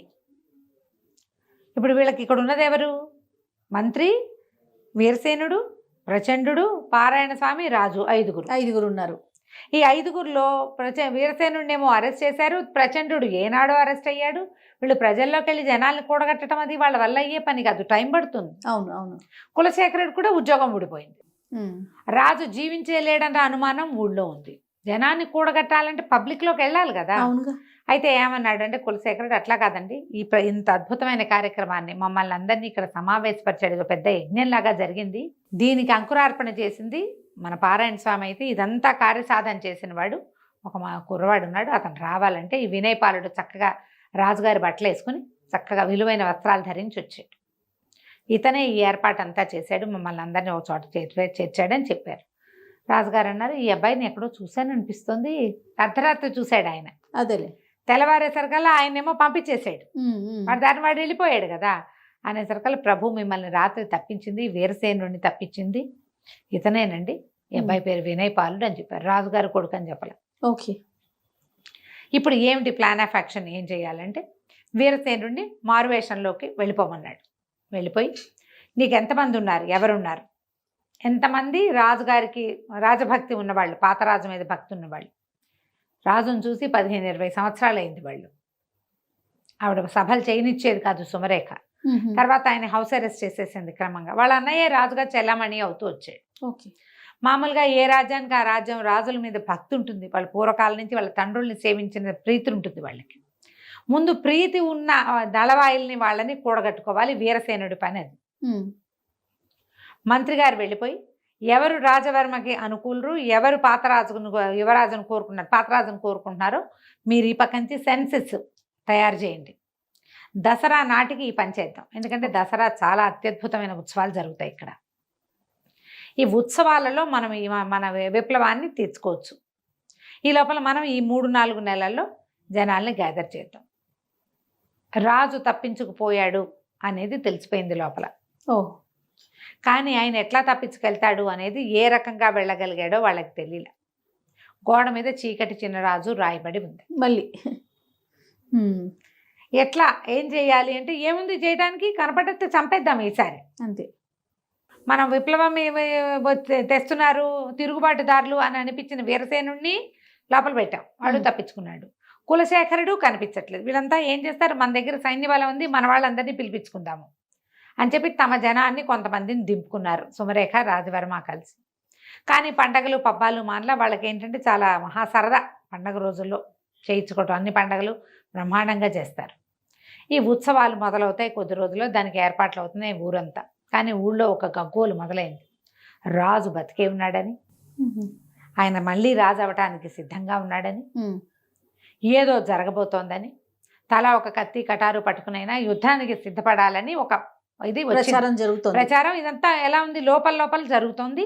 రాజుకు అనుకూలమైన వాళ్ళందరూ వీటితో పడలేకపోతున్నాం, వీడు మా డబ్బు బంగారం అంతా లాగేస్తున్నాడు. పాతకాలంలో 10% కడితే ఇప్పుడు 25% పన్నులు లాగేస్తున్నారు, శిస్తులు లాగేస్తున్నారు. ఏదైనా ప్రాబ్లం వచ్చిందంటే మరణమే, ఇంకా రెండోది లేదు. ప్రశ్నిస్తే మరణం, వీడి నుంచి తప్పించుకోవాలి. దాంతో చాప కింద నీరులాగా ఇతని వ్యతిరేకులు ఊరంతా తయారయ్యారు. ఎప్పుడు ఏ రోజున తిరగబడిపోతారో తెలియదు. ఇలా అట్టుడు లోపల లోపల ఉంది. వీళ్ళు ఏమనుకుంటారంటే మన దగ్గర సైన్య బలం ఉంది, డబ్బిచ్చి జనాల్ని కూడగట్టుకుందామని వీళ్ళు ఇంకా కొంచెం సైనికులకి జీతాలు భత్యాలు అన్నీ పెంచి, వీళ్ళేం చెప్తున్నారంటే జీతం ఇస్తే తీసుకో, సమయం వచ్చినప్పుడు తిరగబడు అంతే. జీతాలు వద్దని ఎందుకంటే ఇప్పుడు తిరగబడద్దు, సమయం వచ్చినప్పుడు తిరుగుబాటు చేద్దామని అందరికీ ఒక్కొక్కళ్ళకి చెప్పి పెట్టారు. రకరకాల వ్యవహారాలు నడుస్తుండగా దసరా పండగ వచ్చేస్తుంది. ఎలా చేయాలి? దసరా పండగ వచ్చింది. దసరా పండగ అప్పుడు ఉత్సవాలు జరుగుతాయి. ఆ ఊళ్ళో కళ్యాణిలో ఉత్సవాలు ఉంటాయి. ఊరంతా ఉత్సవ సంరంభంలో ఉంది. ఈ లోపల నుంచి దారులు తెలిసిన కులశేఖరుడు, అతనితో పాటు వీరసేనుడు, తర్వాత ప్రచండు, యువరాజైన వినయపాలుడు. యువరాజని రాజుగారికి తెలియదు, కానీ వీళ్ళు ఏం చేశారంటే రహస్య ద్వారాల గుండా కోటలోకి ప్రవేశించారు. ఓకే. ఈ దీంట్లో ఏంటంటే ఆ రోజున చిన్నవి ముఖాలకి చిన్న కవర్లు వేసుకునేది, ఒక రకమైన ఏమంటారు మన ముఖ కవచాలు వేసుకునే పద్ధతి ఉంది. అందరూ కూడా రకరకాల రాక్షసుల ముఖాలు అట్లా వేసుకుని తిరుగుతున్నారు. ఆ వేషాల్లో వీళ్ళు వచ్చేసారు. అక్కడి నుంచి వీళ్ళకి ఎవరెవరు రాజుగారికి అనుకూలంగా ఉన్నారని అనిపించిందో వాళ్ళందరినీ మీరు ఊరేగింపులో మొదటి లైన్లో ఉండండి. ఓకే. ముందు సైనికులు ఉంటారు ఒక లైను, వాళ్ళ తర్వాత వరుసగా బారులుగా ఉంటారుగా. ఫస్ట్ లైను ఆయుధదారులు ఎవరున్నారో వాళ్ళ వెనకాల ఉండాలి. సపోర్టర్స్ వెనకాల ఉంటారు. కారము, మందులు, రంగులు అందించే వాళ్ళు వెనకాల ఉంటారు.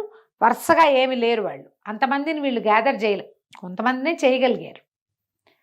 ఆ ఎవడు ఆయుధాన్ని ప్రయోగించగలను అని నమ్ముతాడో వాడు ఏం చేయాలి, సైనికులు వెనకే ఉండాలి. అనగానే సైనికుడిని పడగొట్టేసేటట్టు. సైనికులు కూడా ఎవరో కాదు, వాడు ఏమైనా గొడవ చేస్తే కొట్టడానికి. ఓకే. వీళ్ళ వాళ్లే కదా వాళ్ళు కూడా. సుమరేఖ తాలూకు పుట్టింటి నుంచి వచ్చిన రాజవర్మ పాత సైనికులు కొద్దిమందే.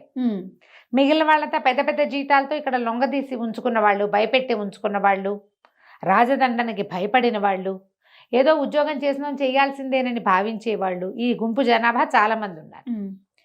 ఎప్పుడైతే సరే వీళ్ళేమో కోట లోపలికి ప్రవేశించారు. వీళ్ళ దగ్గర ఏం చేశారు, వీళ్ళు అడవిలోంచి ఒక ప్రత్యేకమైన చెట్టు ఆకుల్ని ఎండబెట్టి పొడి చేసి ఉంచుకున్నారు.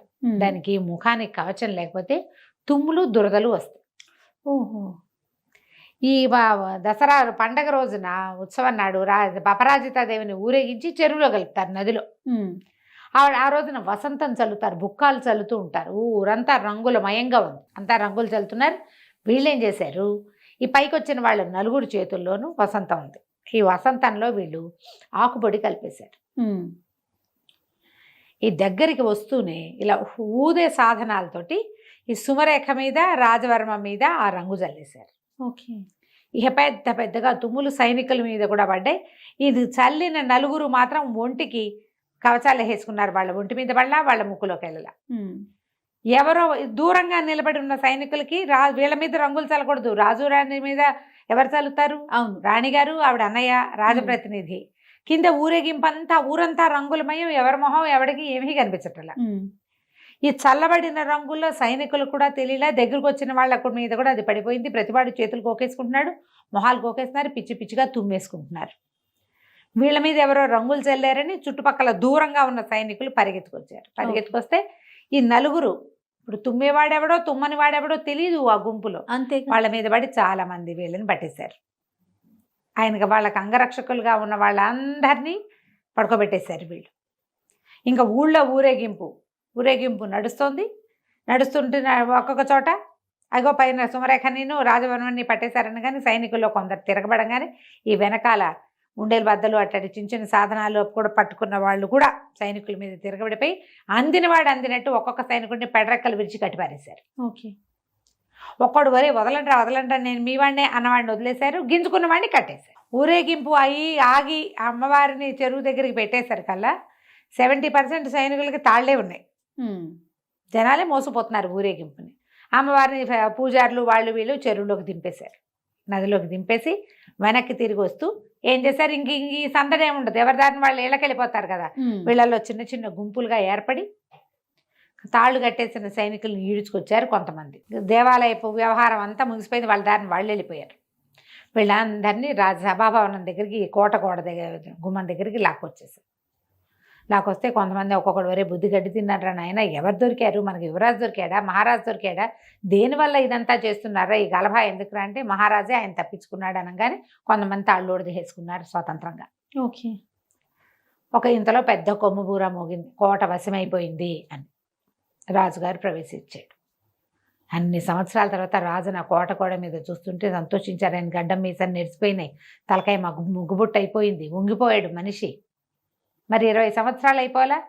పిల్లలు కూడా లేటుగా పుట్టాడు ఆ పిల్లాడు, ఈయన 50 దాటిపోయినాయి. ఓకే. అందరూ కేకలు పెట్టారు, సంతోషించారు. అక్కడి నుంచి అంతా సభాభవనం మొత్తం తెరిచేశారు, అన్ని గేట్లు లోపలికి ప్రవేశపెట్టారు. సుమరేఖను కూడా పట్టేశారు. ఆవిడ మొత్తం రాజుగారి పూర్వోత్తరపు నగలన్నీ వేసుకుని తయారైంది ఊరేగింపు చూడడానికి. నగలన్నీ ఒలిపించి తీసుకొచ్చేసారు. సుమరేఖని రాజవర్మని ఇద్దరిని పట్టుకొచ్చాక ఈవిడ్ని అడవిలో వదిలిపెట్టేయండి కట్టుబట్టలతోటి, రాజవర్మని వధించండి. ఇక వాళ్ళకేం ఆసరా లేదు. ఎవరెవరు సైన్యాన్ని తెచ్చుకున్నారో వాళ్ళందరినీ ఊచకోత కోసేశారు. అవతల నుంచి వచ్చారు కదా, వాళ్ళలో కొంతమందిని వదిలిపెట్టా, యువరాణితో యువరాణితో వెళ్ళిపోతారని వదిలిపెట్టా, వాళ్ళు మళ్ళీ తిరుగుబాటు చేయొచ్చు. వాళ్ళలో కొంతమంది తిరగబడ్డప్పుడే కొట్టేశారు. అంతేగా, పడుకున్న వాళ్ళు పడుకున్నారు, చచ్చిపోయిన వాళ్ళు చచ్చిపోయారు. అందరినీ పట్టేసుకున్నారు. అప్పుడు ఈ మొత్తం జనం అంతా చేరారు. ఆయన చెప్పాడు, నా పొరపాటు వల్ల, సౌందర్యం పట్ల వ్యామోహం వల్ల నేను సుమరేఖకి లొంగిపోయాను. ఆమె చెప్పిన మాట విన్నాను. అన్యాయంగా గర్భవతి అయిన మణిమాలాదేవిని పంపించేశాను. ఆమె జీవించిందో, ఎవరన్నా చిరంజీవి జన్మించాడో లేదో కూడా మనకు తెలీదు. అత్యంత విశ్వాసపాత్రుడైన సైన్యాధిపతినేమో ఉరిదించాము. ఆ తర్వాత ఇంకా నాకు కూడా జీవితేచ్చిపోయింది. ఒక అనాసక్తి మొదలయ్యాక వీళ్ళు నన్ను అందులో బంధించేశారు. రాజ్యంలో మా తాత ముత్తాతల నుంచి వస్తున్నటువంటి సిస్టమ్ని కూడా వీళ్ళు మార్చేశారు. వాళ్ళ ఊళ్ళలో ఏం చేస్తారో అదే చేశారు. అదే ఇక ఈ పొరపాటు జరగదు. కానీ మణిమాల ఎక్కడుందో తెలిస్తే బాగుంటుందంటే వీళ్ళు మహామంత్రి చెప్పాడు, మణిమాలదేవి ఎక్కడుంటుంది ప్రభు, అంతఃపురంలోనే ఉంది, పదండి అని తీసుకెళ్తే ఇక ఆశ్చర్యపోయాడు భార్యను చూసి ఆయన. ఆవిడ పెద్దదయింది, మరి భార్యను కావలించుకున్నాడు, చాలా సంతోషించాడు. సంతానం కలిగింది, అమ్మాయి పుట్టింది, అబ్బాయి పుట్టాడు అని అడిగితే అప్పుడు వినయపాలుడిని ప్రవేశపెట్టారు. మిమ్మల్ని తప్పించిన వాడు, ఈ రాజ్యానికి మళ్ళీ మిమ్మల్ని రాజుగారు రప్పించినవాడు మీ కుమారుడే పారాయణ స్వామి వారు ఇది చేయగలిగారు. అడవిలో ఆ చివరున్న ఆయన దగ్గరికి అప్పుడు మొట్టమొదట సుమంత్రుడు ఈవిని తీసుకెళ్ళాడు కదా, అతను చెప్పాడు, నేనే పారాయణ స్వామి వారి ఆశ్రమంలో దింపాను. చిరంజీవి అక్కడే పెద్దవాడయ్యాడు, నేను 4-5 సార్లు వెళ్ళి చూశాను, ఆయనే అన్ని విద్యలు నేర్పించారు. ఆ సుమంత్రుడు కూడా వచ్చి కొన్ని విద్యలు, రాజుగారు అంగరక్షకుడు కదా అతను, ఆ రథంతోలే అతను కూడా కొన్ని విద్యలు నేర్పించాడు అని చెప్పారు. చెప్పాక ఇంకేముంది, ఇక వెంటనే ఈయన తనని మళ్ళీ రాజుని చేసినందుకు పెద్ద ఉత్సవం చేసి కొడుకుని యువరాజుని చేస్తూ చుట్టుపక్కల రాజ్యాల వాళ్ళందరినీ పిలిచాడు. ఓకే. పిలిచేసరికల్లా వాళ్ళలో బోళ్ళంతమంది మా అమ్మాయిని ఇస్తాం, మీ అబ్బాయి 20 ఏళ్ల వాడు, వివాహయోగ్యమైన వయసే కదా, యువరాజు అయ్యాడు, రేపెప్పుడో మహారాజు అవుతాడు, పైగా ఇంత ప్రబంధాన్ని నడపగలిగిన వాడు రాజ్యాన్ని నడపలేడు, మా పిల్లని ఇస్తామంటే మా పిల్లని ఇస్తామని, కోట్లు కట్నం ఇస్తామని, అర్ధరాజ్యం ఇస్తామన్న వాళ్ళు కొంతమంది, మొత్తం రాజ్యం ఇచ్చేస్తామన్న వాళ్ళు కొంతమంది. ఈ ఊళ్ళో కూడా కళ్యాణిలో కూడా బ్రహ్మాండమైన కోటీశ్వరులు వాళ్ళు, పెద్ద పెద్ద ఆస్తులు ఉన్న వాళ్ళు కూడా మా పిల్లని కూడా చేసుకోండి అని వాళ్ళు కోటాను కానుకలు పెడతామని. ఈ మొత్తం వీళ్ళంతా ఇన్ని పెళ్లి సంబంధాలు 15-20 ఇచ్చేసరికల్లా రాజుగారు అన్నాడు, వీళ్ళలో ఒక అమ్మాయిని సెలెక్ట్ చేసుకోను, నీకు వీళ్ళతో వివాహం చేస్తాను అమ్మాయితో. అంటే ఇతను అన్నాడు, అట్లా కాదు, మామూలుగా వర పరీక్ష ఉంటుంది, నేను వధూ పరీక్ష చేస్తాను. పౌర్ణమి నాటికి రాజకుమార్తెలందరినీ ఎవరెవరిని నా కోసం వివాహం కోసం మీరు అడుగుతున్నారో వాళ్ళందరినీ రాజభవనంలో ప్రవేశపెట్టండి, వాళ్ళల్లో ఒక అమ్మాయిని నేను సెలెక్ట్ చేసుకుంటాను అన్నాడు. ఆశ్చర్యపోయారు అందరూ. ఇప్పటిదాకా ఏమిటి మన వీళ్ళకి తెలిసింది స్వయంవరం, అంతే. రాజకుమార్తె వరించటం. ఎప్పుడు యువరాజులు వరిస్తామంటారు. యువరాజు వరించడం అంటే ఏ ఫోటోనో చూసి ఎక్కడైనా రోడ్డు మీద చూసి వరించడాలే కానీ ఇట్లా 15 మందిలో నేను ఒకరిని సెలెక్ట్ చేసుకుంటాను అనేది ఆ రోజుల్లో లేదు సిస్టమ్. అవును. అయితే ఒకళ్ళిద్దరు రాజులు ఏమన్నారంటే దానికి ఏముంది, ఇప్పుడు ఇదేం సిస్టమ్ ప్రకారం జరిగింది, 20 ఏళ్ళ నుంచి అడవిలో ఉన్న పిల్లాడి వాళ్ళు యువరాజు అవలా, అతని పద్ధతి ఏమిటో చూద్దామన్నారు. కొంతమంది సంపన్న గృహస్థులు కూడా దీనికి ఒప్పుకున్నారు. మొత్తం మీద ఒక 20 మంది అమ్మాయిల్ని పంపించారు. ఆ రోజున ఏం చేశారట, పౌర్ణమి నాటి రాత్రి సాయంకాలం ఈ విందు జరిగింది. అతను అప్పుడప్పుడు వస్తున్నాడు కానీ పెద్దగా ఎవరి పట్ల ఆ అబ్బాయి శ్రద్ధ పెడుతున్నట్టు కనపడలే. విందు భోజనం చేస్తున్నప్పుడు మాత్రం అటు ఇటు ఇట్లా వరుసగా కూర్చోబెట్టారట యువరాణులందరినీ బల్లలేసి. వాళ్ళందరూ భోజనాలు చేస్తుంటే 2-3 సార్లు వాళ్ళ మధ్యలో తిరిగాక భోజనం అయిపోయింది, విందు ముగిసింది. వాళ్ళు లేవబోతుంటే ఎవరు లేవకండి కూర్చోండి అన్నాడు. అన్నాక ఒక్కసారి ఆకులన్నీ చూశాడట. చూసి అవంతి నగర రాజకుమార్తె అవంతికని పెళ్లి చేసుకుంటానని ప్రకటించాడు. మరి చక్కటిది సరే ప్రకటించేశారు కదా. సరే వివాహం సుసంపన్నమైంది, వివాహం నిశ్చయమైంది. అరిజారు కేకలు పెట్టారు. అవంతి రాజుగారేమో వచ్చి తాంబూలాలు అవి ఇచ్చాడు. అమ్మాయితో చేతికి దండిచ్చి వేయించారు. అన్నీ అయ్యాక మిగిలిన రాజుల కుటుంబాల్లో ప్రతి వాళ్ళు రాజుగారిని అడిగారట, ఏ విషయం పట్ల ఇతను ఇలాంటి నిర్ణయం తీసుకున్నాడు, ఏం చూసి, ఏం టెస్ట్ పెట్టాడు, వధూ పరీక్ష ఎట్లా చేశాడు. అతను నిన్నటి నుంచి వీళ్ళు ఇక్కడే ఉన్నారు, చతుర్దశి నాడు ఉన్నారు. అతను ఎవరితోటి మాట్లాడలేదు, ఎవరి దగ్గరికి పెద్దగా వెళ్ళలేదు. భోజనాల వేళే వచ్చాడు. ఏం చూసి నిర్ణయించాడో చెప్పమన్నారు. చెప్పమంటే సరే అప్పుడు రాజుగారు అడిగారు, ఈయన ధర్మపాలుడు వినయపాలుడిని అడిగాడట, నువ్వు ఏ విషయం చూసి అంటే ఏ పాయింట్ని వల్ల ఈ అమ్మాయిని భార్యగా ఎన్నుకున్నావు అంటే అప్పుడు అతను చెప్పాడు. ఈ కథ కన్క్లూషన్ అనమాట. అతను అడవిలో పెరిగాడు. ఆహారం యొక్క విలువ చాలా బాగా తెలుసు. ఓకే. అడవిలో భోజనాలు చేసేవాళ్ళు మనకు వల్ల ఇంత వండుకుంటారా, కావాల్సింది వండుకుంటారు. చెట్లకు 100 కాయలు కొయ్యరు, ఒక కాయ కోసం తిని 2-3 కాయలు తిన్న కడుపు నిండాక ఇంకా కాయలు కొయ్యరు. అవునా? అవును. జాగ్రత్తగా ఉంటారు. అన్ని కోసుకొచ్చి ఫ్రిడ్జ్లో పడేసి ఆ పద్ధతి కాదు కదా అసలు. అయితే అతను ఏం చెప్పాడంటే ఈ మొత్తం వడ్డించిన ఆహారంలో బంగారు రేకులు వేసిన హల్వాలతో పాటు, గులాబీ రేకులతో చేసిన హల్వాలతో పాటు సామాన్యులు తినేటువంటి గంజి, సాధారణ అన్న పాయసం కూడా వడ్డించారు. చాలామంది ఏం చేస్తారంటే ఇష్టం ఉన్నా లేకపోయినా అన్నీ వడ్డించుకుంటారు, పారేస్తారు, ఎక్కువ వదిలిపెట్టేస్తారు, తోసేస్తారు. రుచి చూసి కాస్త ఇంతుంటే అంత బాగుండకపోయినా ఆ కాస్త తినేసేవాళ్ళు కొంతమంది అయితే అది తినరు, ముట్టుకోరు. అసలు ఇది నాకు ఇష్టం లేదని ఉంటుంది ఆకులో, తెచ్చారు కాబట్టి వడ్డిపిస్తారు కానీ తినరు. తర్వాత శుభ్రంగా తినరు.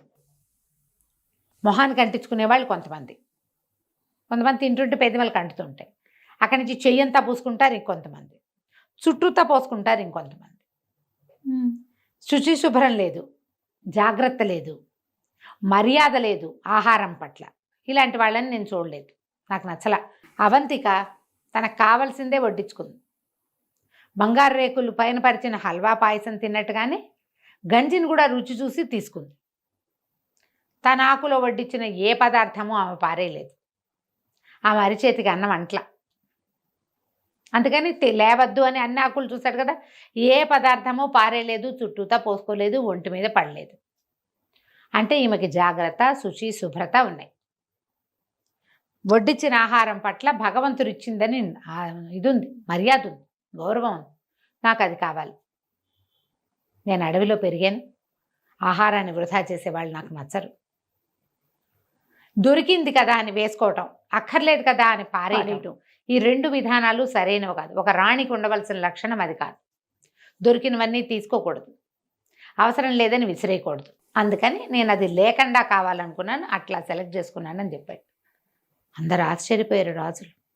కొంతమంది యువరాణులకి తట్టింది, మనం అన్నీ వేసుకున్నాం ఏమీ తినలేదని, కింద మీద పోసుకున్నామని, బట్టల మీద పడిపోయిందని, అన్నీ రుచి చూడలేదని, భగవంతుడు ఇచ్చిన దాని పట్ల మనకు మర్యాద లేదని, యాటిట్యూడ్ అవన్నీ మార్చుకోవాలని, ఇక ముందు ఇలా చేయకూడదని వాళ్ళకు కూడా అర్థమైందట. ఇంత ప్రత్యేకమైన మనస్తత్వము పద్ధతి ఏర్పడడానికి ఈ దారి వేసినటువంటి ఆయన గురుగారు అందరూ చాలా మెచ్చుకున్నారు. మీ వల్లే ఈ ఇతను యువరాజు ఇంత చక్కటివాడిగా తయారయ్యాడని. తర్వాత వివాహంతో పాటు అబ్బాయిని వినయపాలుని రాజును కూడా చేసేసారు. రాజుగారి భార్యతోటి నేను వానప్రస్థం తీసుకుంటా, కానీ నేను అడవిలోకి వెళ్ళను, నా భార్యతో హాయిగా అంతఃపురంలో నేను కాలక్షేపం చేస్తా, రాజ్యం బాధ్యత మీది అని కులశేఖరుణ్ణి మంత్రిగా, వీరసేనుణ్ణి సైన్యాధ్యక్షుడుగా చేసి రాజ్యాన్ని, కళ్యాణి రాజ్యాన్ని వినయపాలుడికి అప్పచెప్పాడు. చీకట్లో వచ్చిన రాజు సమాప్తం. చాలా బాగుంది రమ్మగారు. నమస్తే. నమస్తే.